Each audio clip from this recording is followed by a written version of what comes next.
Genesis 1 isn't just the start of the Bible. It's the start of a universal temple. Most people read Genesis as the story of creation, how God made the world, and that's true. But it's also doing something way more. Something ancient readers would have recognized immediately, but that we as modern audience, we often miss. Genesis 1, it doesn't just describe the beginning. It describes a sacred space being prepared. A universe built for God to dwell in, where heaven and earth come together as one. And once you see that, the story of the Bible, it begins to open up in an even more meaningful and exciting way. Throughout history, humans have built temples for their gods. Massive structures made of stone, marble, gold. Special places that connected heaven to earth is what they believed. But the biblical story, it flips that idea completely upside down, because the God of the Bible is the only one who builds his own temple. And then he invites people to live in it. And that is wild to think about.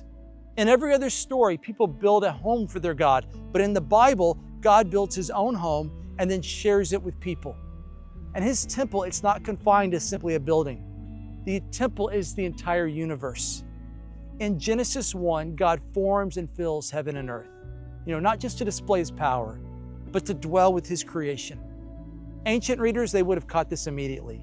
Scholars across traditions have noted the structure of Genesis 1. It mirrors ancient temple building and dedication rituals. Each day, God brings order from chaos, light and darkness, sky and sea, land and life. He shapes the space, and then he fills it with his beauty and his life. And when it's ready, just like in every other temple, in the ancient world, the final piece was always the image of the God being placed inside. But that's where the twist happens. Because you see, in Genesis, the image isn't made of stone or metal, it's alive.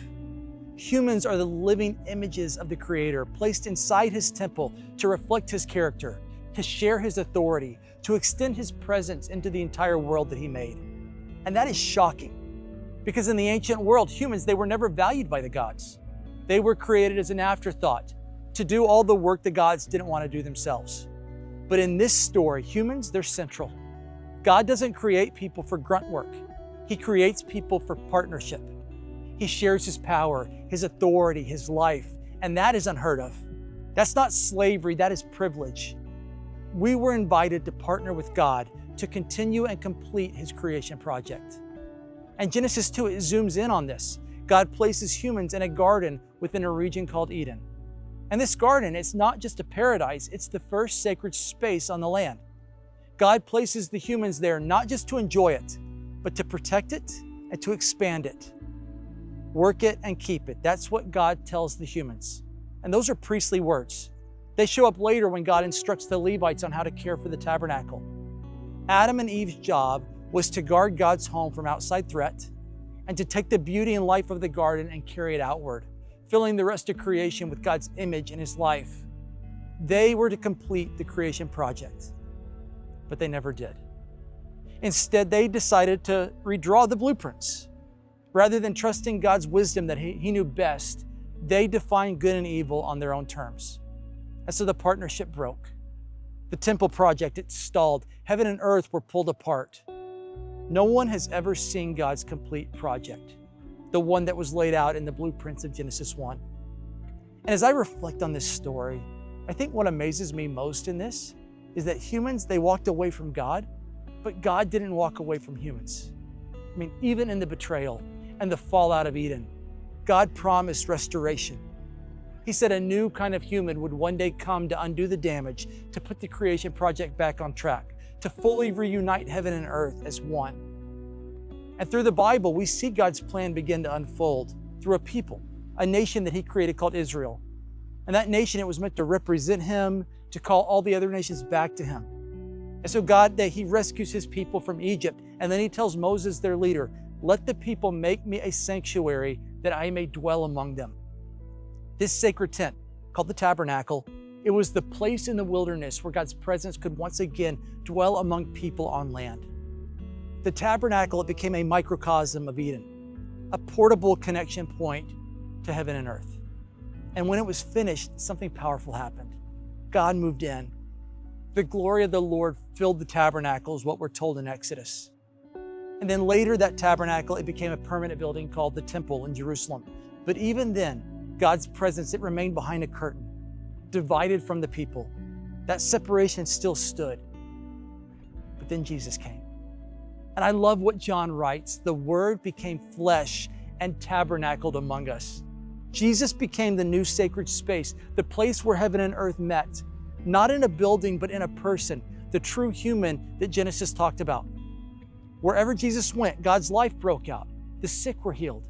Outcasts were welcomed. Sinners were forgiven and brought back in. Through Jesus, the life of the garden, it was spreading again. And Jesus knew exactly who he was and what he was doing. On one occasion, when he entered the temple building in Jerusalem, the religious leaders, they opposed him. They asked him for a sign for his authority. And Jesus said, "Destroy this temple, and I'll raise it in 3 days." And the religious leaders, they scoffed at him because they thought that he was talking about the enormous temple complex and that he was going to destroy it and build it back up. But Jesus was referring to something even more impossible. He was talking about himself. When Jesus was crucified, the curtain in the temple, it tore from top to bottom. The barrier that held back God's presence from people, it was forever gone. God's holiness, his presence, they were no longer off limits. They were unleashed on the world. And through the resurrection of Jesus, heaven and earth, they were reunited again. The creation project was back on. And when Jesus ascended to his Father's side, he sent his Spirit to fill his followers, passing on his legacy, making them living temples. That's why Paul can write that you are God's temple. When we follow Jesus, we become sacred space, living, breathing Edens, carrying God's presence into the world. We're partners again in his creation project, bringing the blueprints of Genesis 1 to life. And this is exactly how the Bible ends, with the project finally coming to completion. In Revelation, John describes a new heaven and a new earth, heaven and earth finally becoming completely one, the entire universe becoming God's temple and his home. Revelation 21 says, "Now the dwelling of God is with people. And I saw no temple in the city, for the Lord God and the Lamb are its temple." Genesis 1 isn't just the Bible's first chapter. It's the blueprint for everything that follows. The garden, it wasn't just paradise, it was a sanctuary. The tabernacle, it wasn't just a tent, it was a new Eden. Jesus was not just the Messiah. He was the new temple that bridged heaven and earth back together. And the church, it's not just a community. We are the body of Jesus where God's presence now lives. And the end of this incredible story, it's not about escape from this world. It's the fulfillment of what it was always meant to be. And once you see this, once you see Genesis 1 in this way, as the beginning of a temple story, it won't just change how you understand the Bible's story, it will change the way that you see yourself and your part in God's incredible creation project.